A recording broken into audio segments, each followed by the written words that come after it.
जरा सोचिए, एक ऐसा अकेला इंसान जो सिर्फ अपनी बुद्धि और अपनी बेहिसाब क्रूरता के दम पर एक पूरा साम्राज्य खड़ा कर दे। आज हम चाणक्य की कहानी में गहराई से उतर रहे हैं, वो किंगमेकर जिसने भारत के इतिहास की धारा को हमेशा हमेशा के लिए मोड़ दिया। चलिए इस कहानी की शुरुआत एक ऐसे सवाल से करते हैं जो आपको शायद चौंका देगा। एक ऐसा विरोधाभास जो चाणक्य की पूरी मानसिकता को, उसकी पूरी सोच को उजागर करता है कि अपने लक्ष्य को पाने के लिए वो किसी भी हद तक जा सकते थे। तो बात है करीब 300 ईसा पूर्व की। मौर्य साम्राज्य की गर्भवती रानी थी दुर्धरा। वो अपने पति राजा चंद्रगुप्त के साथ खाना खाती हैं और उनकी मौत हो जाती है। दरअसल चंद्रगुप्त को पता ही नहीं था कि उनके खाने में जहर है और उन्होंने गलती से अपनी पत्नी को भी खिला दिया। लेकिन रुकिए, ये किसी दुश्मन की साजिश नहीं थी। वो जहर खुद उनके सबसे भरोसेमंद सलाहकार चाणक्य ने मिलाया था। असल में चाणक्य का इरादा राजा को जहर के खिलाफ इम्यून बनाने का था। वो रोज उनके खाने में जहर की बहुत थोड़ी मात्रा मिलाते थे, लेकिन उस दिन एक भयानक गलती हो गई और रानी की जान चली गई। पर चाणक्य वहीं नहीं रुके। उन्होंने फौरन रानी का गर्भ काटकर बच्चे को बचा लिया। कहते हैं कि जहर की एक बूंद उस बच्चे के माथे पर गिरी और इसीलिए उसका नाम बिंदुसार रखा गया, यानी बूंद की ताकत। ये घटना हमें दिखाती है कि चाणक्य अपने लक्ष्य के लिए कितने निर्मम हो सकते थे। तो सवाल ये उठता है कि चाणक्य इतने कठोर बने ही क्यों? इसकी कहानी शुरू होती है एक अपमान से। एक ऐसा अपमान जिसने बदले की वो आग जलाई जिसने आगे चलकर एक पूरे साम्राज्य को जन्म दिया। देखिए, चाणक्य एक गरीब लेकिन बहुत ही ब्रिलियंट विद्वान थे।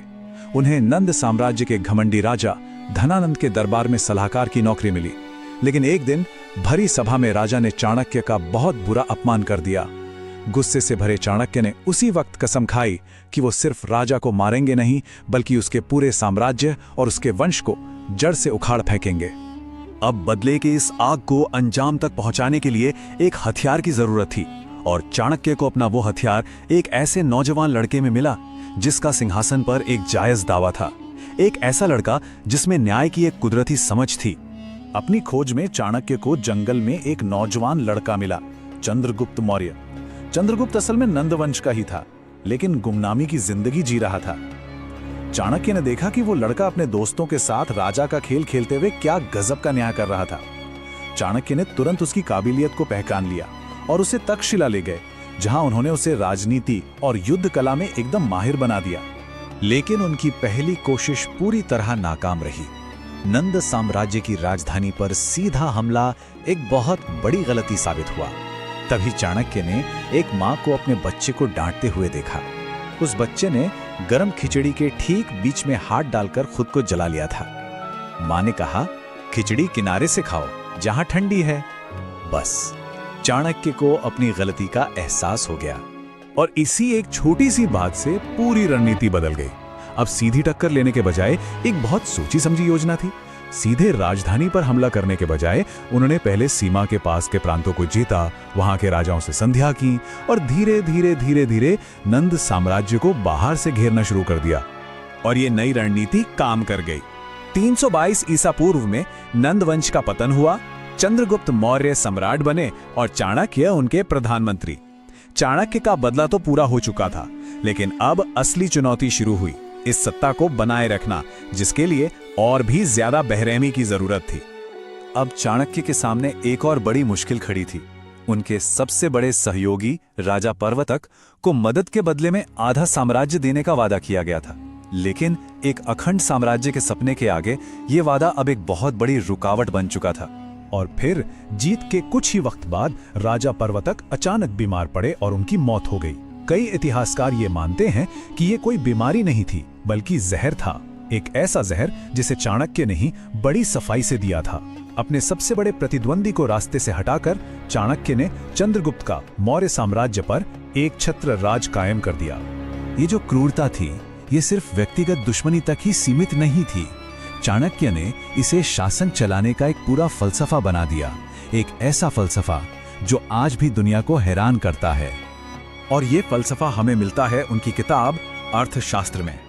ये सिर्फ एक किताब नहीं है, ये एक साम्राज्य को बनाने और उसे चलाने का पूरा ब्लूप्रिंट है, जो पूरी तरह से यथार्थवाद यानी प्रैग्मैटिज्म पर आधारित है।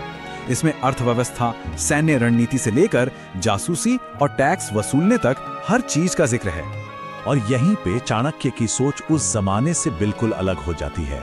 उनका मानना था कि समाज के लिए धर्म और नैतिकता से भी पहले अर्थ यानी कि भौतिक सुख सुविधा और शक्ति जरूरी है।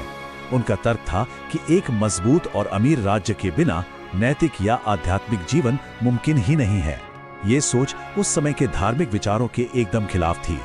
अर्थशास्त्र में एक तरफ सड़क बनाने जैसी अच्छी बातें हैं, तो दूसरी तरफ दुश्मनों में फूट डालने के लिए जासूसों और यहाँ तक कि वेश्याओं का इस्तेमाल करने जैसी खतरनाक सलाह भी है। ये किताब शासकों को सिखाती है कि कैसे अमीरों को काबू में रखने के लिए ब्लैकमेल का इस्तेमाल करें, राजनीतिक फायदे के लिए धर्म का इस्तेमाल करें और पूरे राज्य में जासूसों का एक ऐसा जाल बिछा दें कि कोई परिंदा भी पर न मार सके।